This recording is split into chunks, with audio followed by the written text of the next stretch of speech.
Good morning. My name is Jim Holt. I'm one of your prayer chaplains, and it's my honor to lead our meditation this morning. So if we could all make ourselves comfortable in our chairs, find the position that works the best. It'd be preferable if you could place both feet on the floor, flat, so that we can all be clearly connected and grounded. And if you could place your hands in your lap, palms up, perhaps with your fingers slightly curled, in a nice respectful pose of giving and receiving. For those that are comfortable doing so, we would ask that you close your eyes. For those that would rather not, if you can just soften your gaze, then we can continue. I'd like for each one of us to go somewhere peaceful, somewhere familiar, somewhere that we like to return, whether that's a beach or deep in the forest, next to a stream perhaps, or on the edge of a lake, or maybe into the mountains. Here's what we know. We know that all things, all beings, including me, including you, indeed all of us are unified as manifestations of the one Spirit. God is me, I am God, we are one.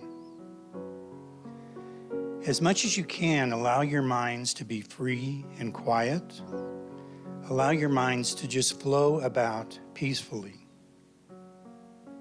And just like the drop to the ocean, God is me, I am God, we are one. God is, I am, we are. God is, I am, we are. Take these thoughts with you into silent meditation. Don't worry about the time. I'll call us back into the room in a few moments.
Let us peacefully return back to the room, perhaps placing a tender smile of recognition and kindness upon your face.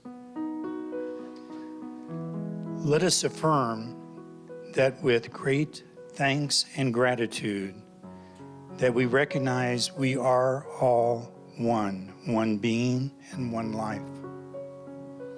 And you can repeat with me, and so it is. Amen. I wish you all a wonderful day today. Thank you very much. The first song that we're singing in the service this morning is called Mercy Now. It is a song by a woman, singer-songwriter named Mary Gauthier. We wanted to present this to you, so she granted us permission to perform it this morning for you.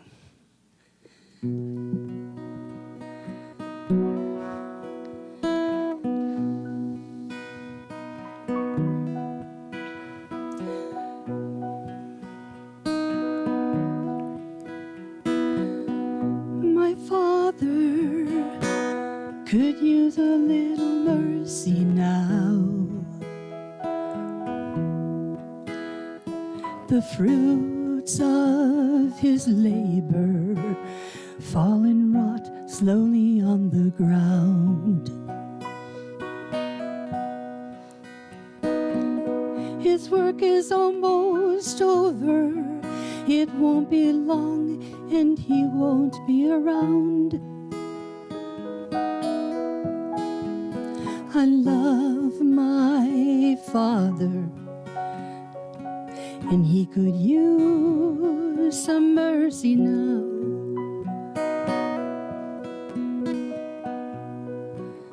My brother could use a little mercy now.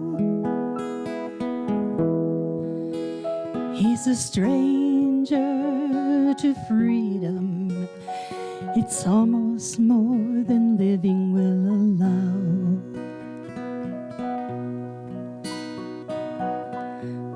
The pain that he lives in, shackled to his fears and doubts. I love my brother, and he could use some mercy now.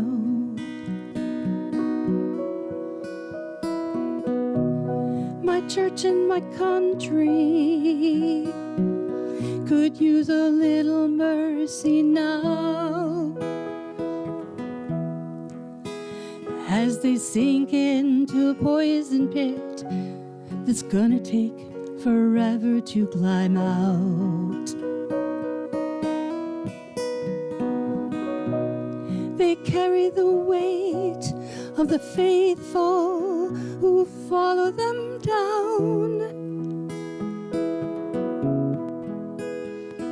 I love my church and country. They could use some mercy now. Every living thing could use a little mercy now. Only the hand of grace can end the race toward another mushroom cloud.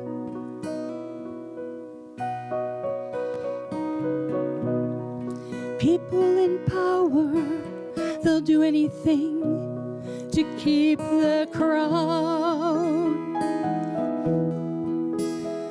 I love life, and life itself could use some mercy now.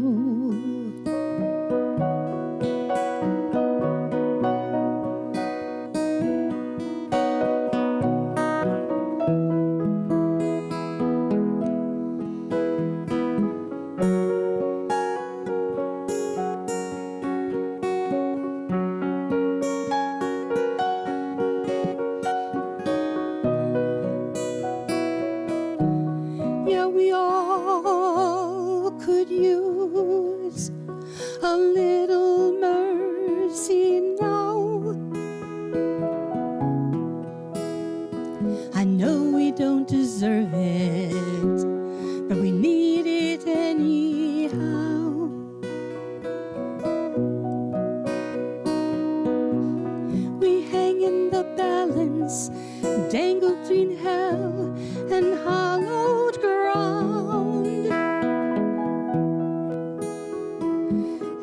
single one of us could use some mercy now.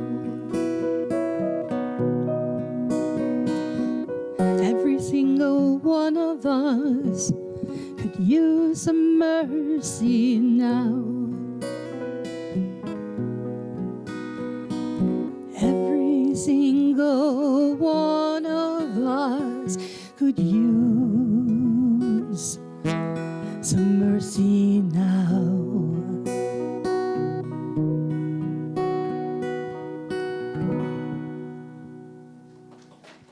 Good morning. Happy 4th of July weekend. Hope you've been enjoying it. We got a little festivity after service today. We'd love for you to join us and continue the celebration. Wanted to mention that our dearly beloved Candy, this will be her final Sunday with us, which kind of bums me out. But I'm very happy for her as well. God has just worked everything out for her move to Henderson, Nevada. She just sold her house this past week. I mean, things have just gone along swimmingly, and you can tell that it's divine order for her. So much we love her, and after my message today, we're going to quickly bring her up and just bless her before she, goes off on her journey. Incidentally, speaking of that, we have a money tree for her last week, and just a wonderful blessing. Thank you so much for contributing. If you didn't get to contribute last week, you'd like to, it's out there. Feel free to attach a leaf to it. And thank you so much for being here today. I had intended to do part 2 of the series I started last week on Friends in High Places, ? But I was washing my face this past week. Funny how things come to you at times like that. I was washing my face and I got this the greatest declaration. And I thought, I think I got to go with that. So we'll pick up the other next week here. But I want to talk to you this morning about the greatest declaration. And very timely and in line, with this weekend's events and celebration, because America started with a declaration, didn't it? A declaration of our intent to be free from the rule of another nation across the sea. And part of it goes like this. We hold these truths to be self-evident, that all men are created equal, that they are endowed by their Creator with certain unalienable rights, that among these are life, liberty, and the pursuit of happiness, that to secure these rights, governments are instituted among men, deriving their just powers from the consent of the governed.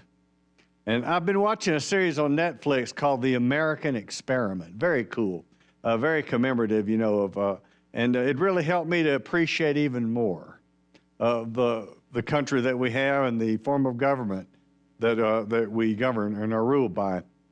And they point out at the time, this statement, we hold these truths to be self-evident, said at that time in world history, they were neither considered true or self-evident. The world never had thought like that before. The world had always been governed by pharaohs or kings or queens or emperors. Self-government was just never thought of. It was practiced to some lesser degree by the Iroquois nation in North America. They had a form, of self-government, but the longest running and arguably the most successful in this experiment has been the United States of America, which has inspired other nations as well. And at the time that this government was drafted, it was written by Thomas Jefferson. No one could deny that contradictions with the statement existed. Isn't that true? For example, the man that wrote this was a slave owner. Kind of contradicts the all men are created equal thing, doesn't it?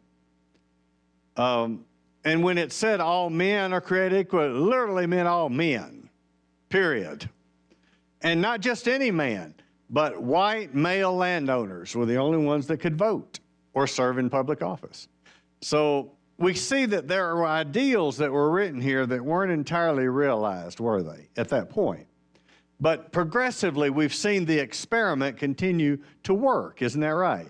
To me, an experiment is something that you apply yourself to until you get it right. Isn't that true? And that's what America is, isn't it? We're applying ourselves to these ideals that weren't realized at that point because women were excluded in the forming of this government, as well as the native people who'd been here for centuries before.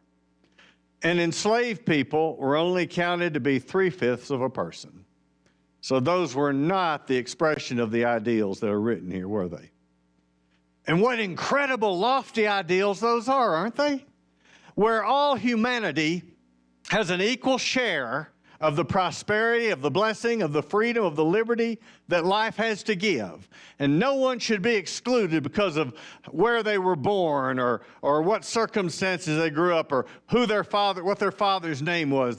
That should never enter the picture of the equality that all humanity can enjoy. Lofty ideals indeed. And we've seen it progress, haven't we, from that day. Today, women, I'm told, get to vote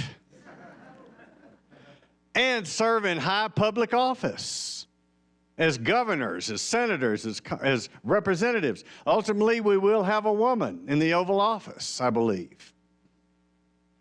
I look back at, in my lifetime, how things have changed since I was just a little bitty kid. And it wasn't that long ago now. I remember while I worked in Memphis with the chaplain corps, the sheriff's chaplain corps, the sheriff of Memphis is Sheriff Floyd Bonner Jr., a black man. The fact that a black man would be the sheriff of Shelby County wasn't that long before was considered a preposterous notion. But there he is. And the mayor is black. And many of the city council are black. That was something that was, as late as the 1960s, was inconceivable. But yet it happened. Progress, isn't it? It's enormous progress.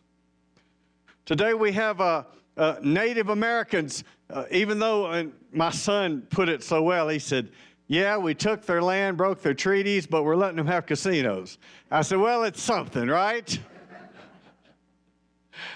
Because 245 of the 574 recognized tribes have benefited from having their own gaming in their economies, the lives and welfare of their people, health care is all increased dramatically for those tribes that were able. Not every tribe's able to have a casino.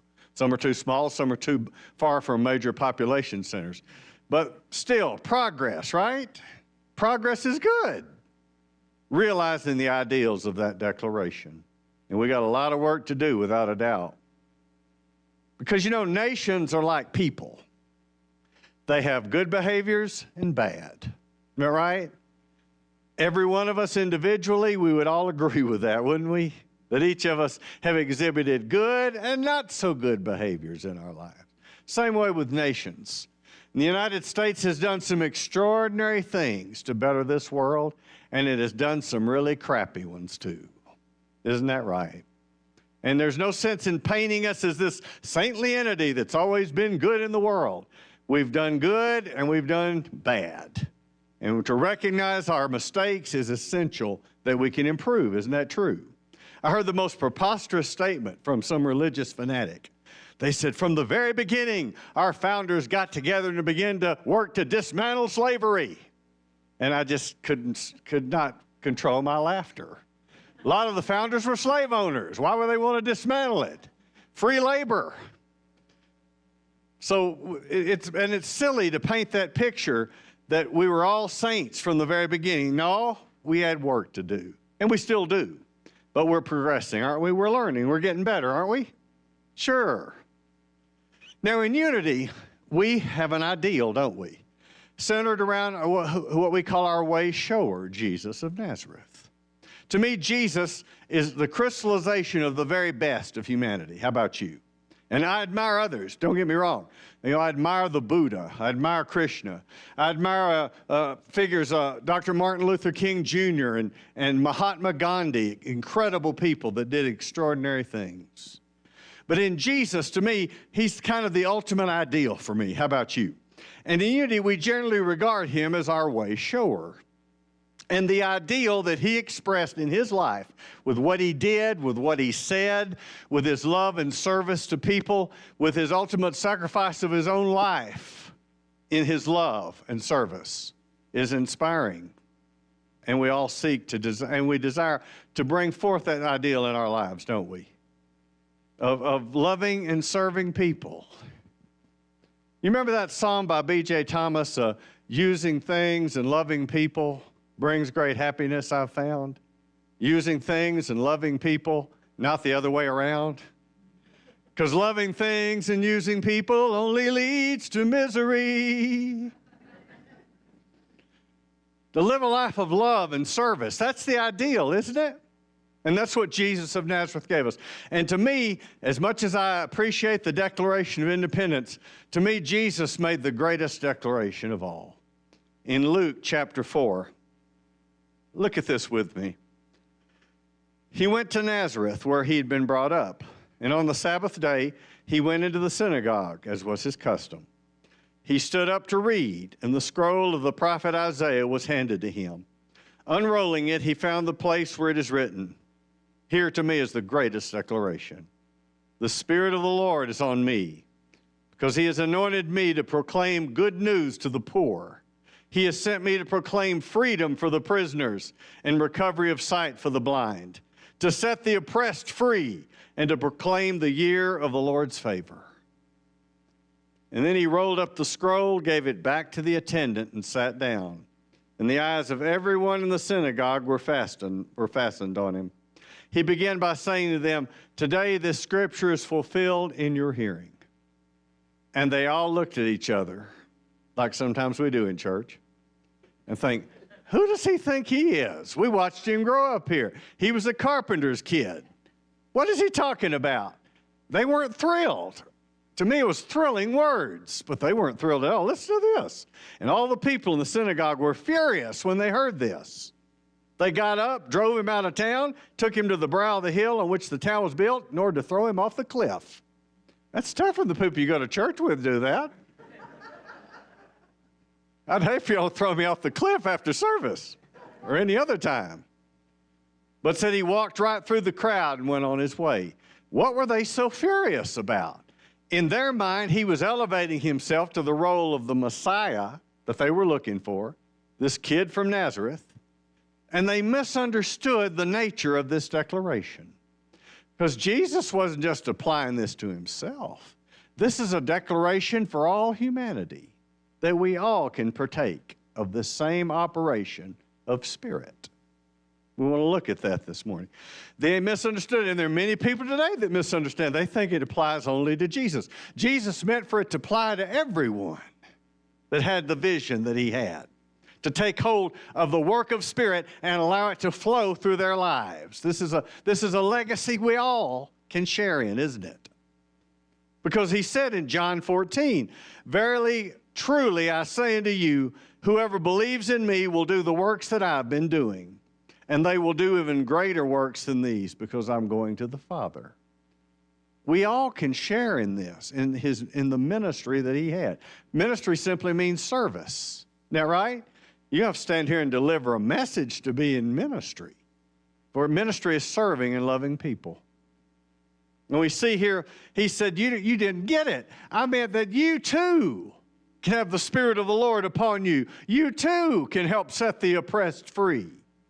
Every one of us. The Krishna said it in the Bhagavad Gita, reminiscent of that. Those who are free from attachment, fear, and anger, and those who have complete trust in me, become me. And that's our desire, isn't it? To become that same spirit, that same mind, that same heart. This should be our declaration of love to the world around us.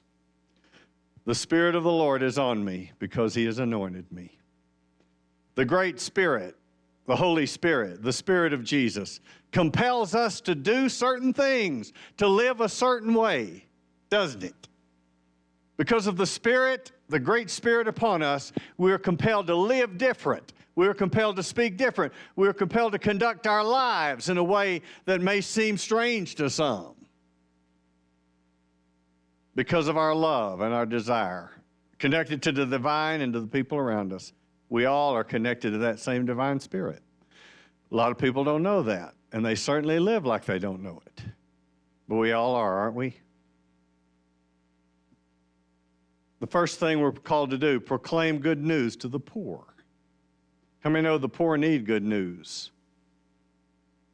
But you know, there's a difference I've found between being broke and being poor. I've been broke many times. I've never been poor. Because poor is a state of consciousness. It's a spirit. It's a way of thinking that goes beyond what's in your bank account or what's not in it. Isn't that true?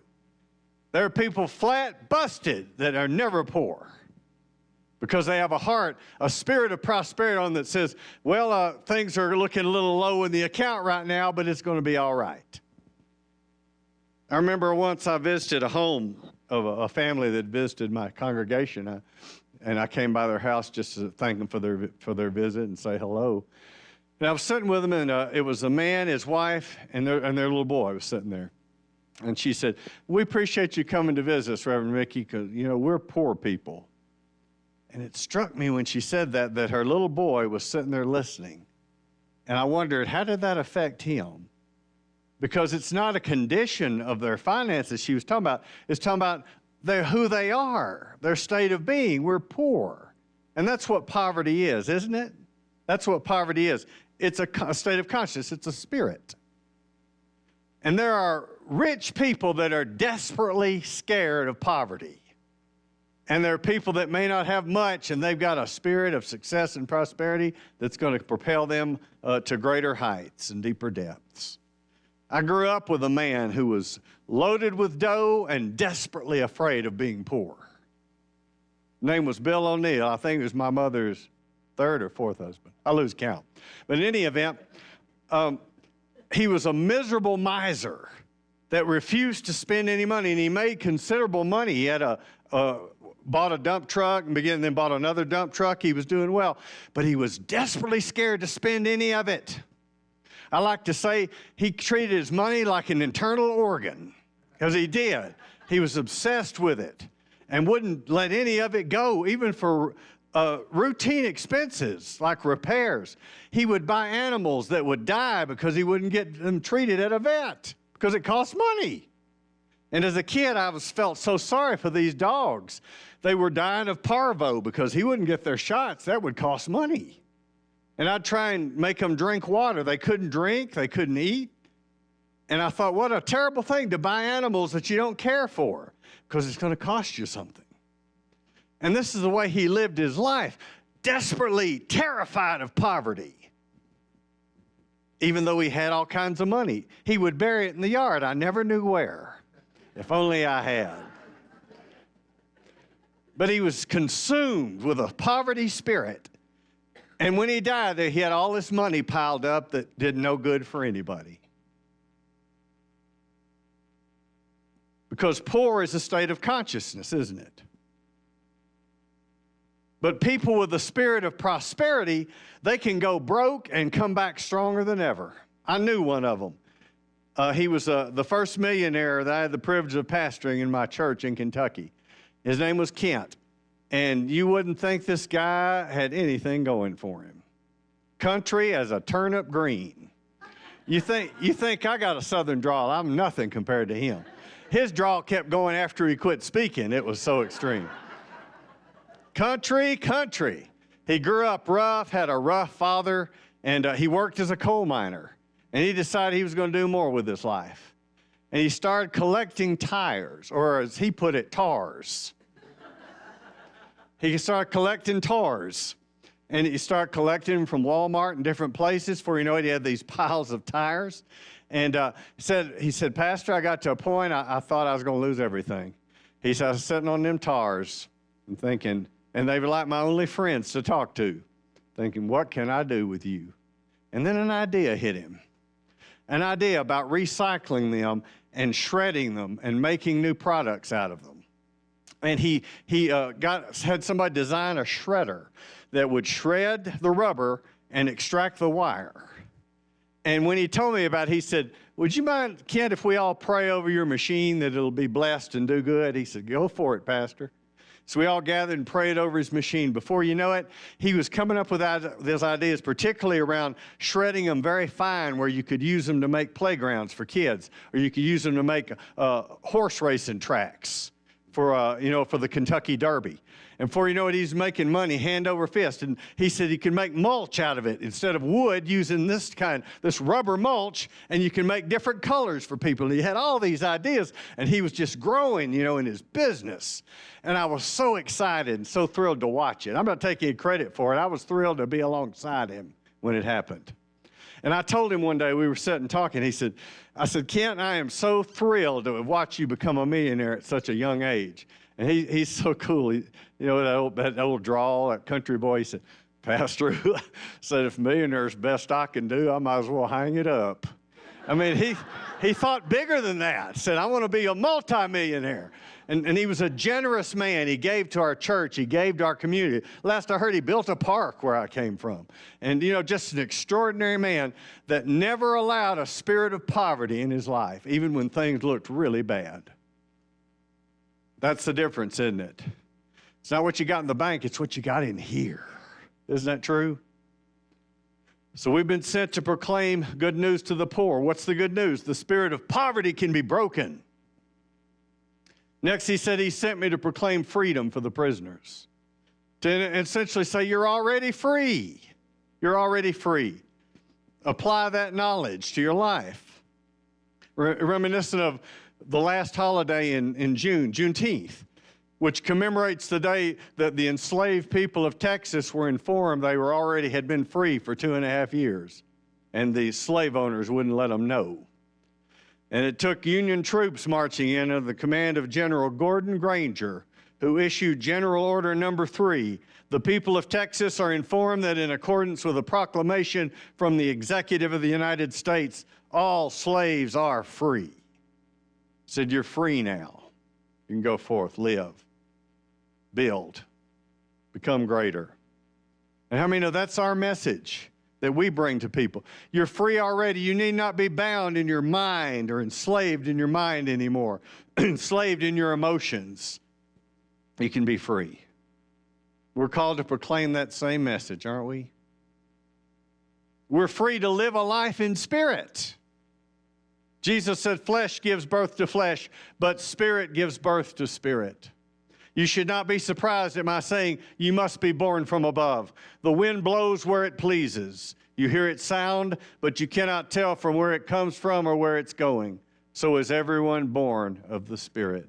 We have the great privilege of following Spirit's direction and leading, of hearing what Spirit is saying, and allowing Spirit to speak through us into the hearts and lives of other people, to give them hope.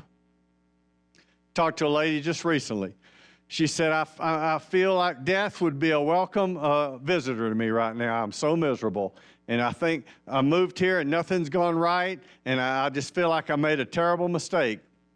I said, well, trust me, I've made decisions that I wished I'd done different. We all have. And it could be this is not where you need to be, or it could be that you're being challenged from the best for your life. She said, is everything going to be okay? I said, everything's going to be okay. She said, you promise?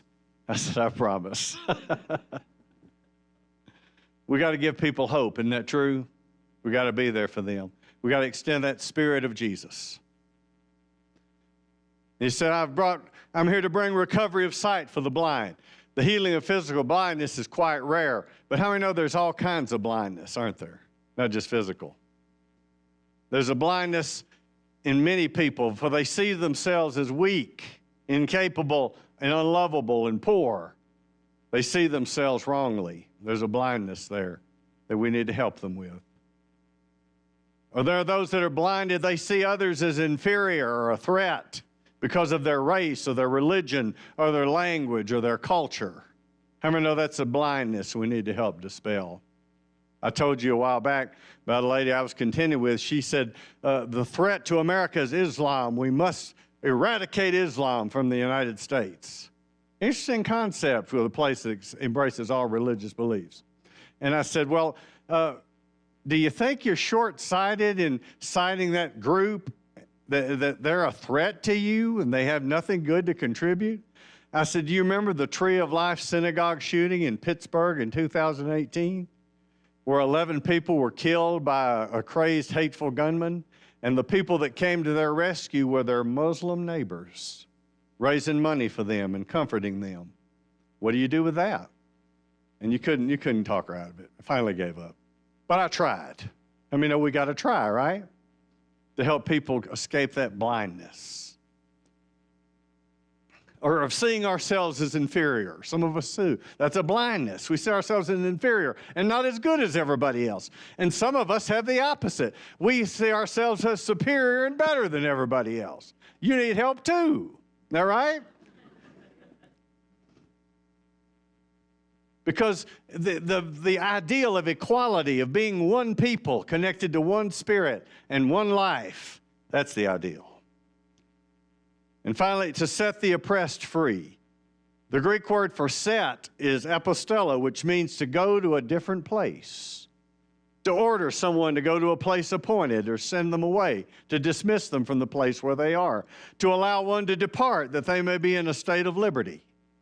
This is what we're called to do, to set the oppressed free, to say, go from where you're at to a higher state of consciousness. There's a place you can be where you're not going to be like you are now. And it's going to be a good place, a better place. It's a place in your mind, in your heart. A different state of consciousness that we help people find. And finally, he said to proclaim the year of the Lord's favor, or the acceptable year of the Lord. Jesus felt the quickening of spirit within, Charles Fillmore writes, and accepted the prophecy of greater things, regardless of poor environment. He proclaimed his mission to be the freeing of those in bondage to the thought of inferiority. And this is a message we must bring to the world around us. You don't have to be stuck where you are. You can be free, and you can get out of that inferior state of mind and come into that place of the glorious, vast, universal knowledge of spirit that frees you. How many know we're all called, every one of us, to declare this freedom for humanity, aren't we? Whether American or French or Scandinavian, doesn't matter. This all applies to all of the human family. What a wonderful declaration it is. And while I was contemplating what we should do for our affirmation, I got thinking, you can't beat this. So we'll recite this together. If you'd stand with me, please. And if you would be so kind as to repeat after me, we're going to declare this wonderful declaration. The Spirit of the Lord is on me. Because he has anointed me to proclaim good news to the poor.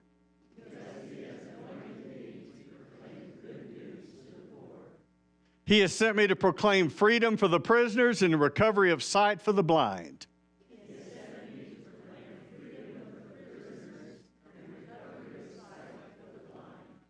To set the oppressed free, to proclaim the year of the Lord's favor.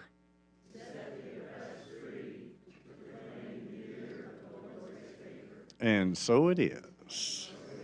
Bless you and have your seats. Thank you so much. We have been graced with it. My husband wrote it, so by Bill Dicker.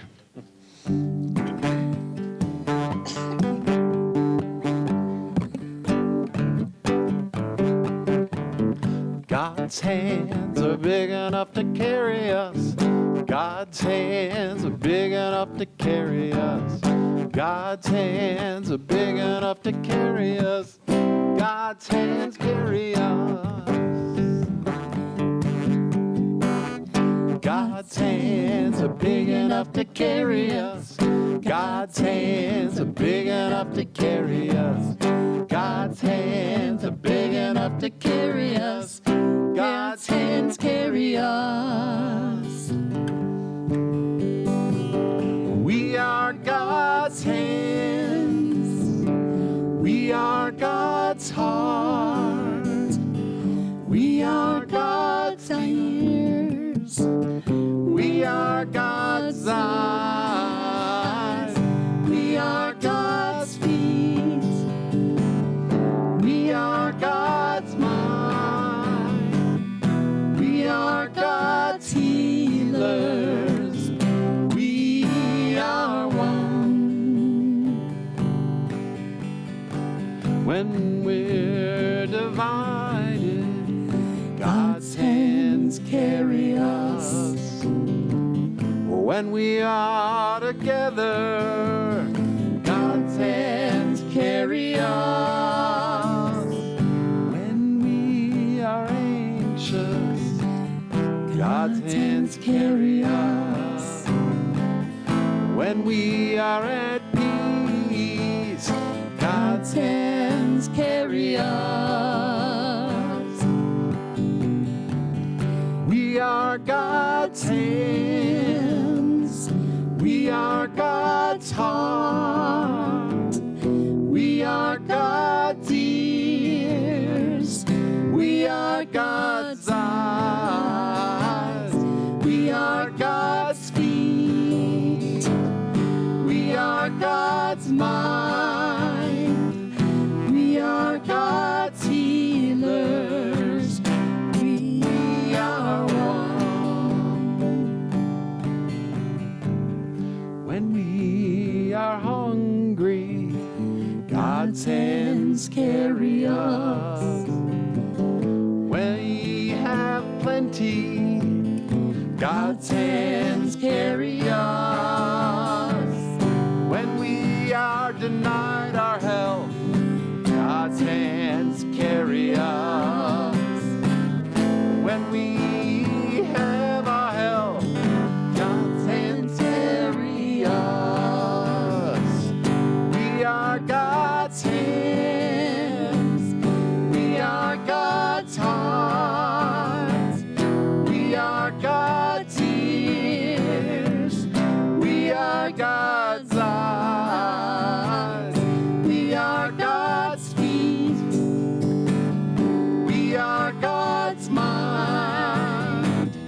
We are God's healers. We are one.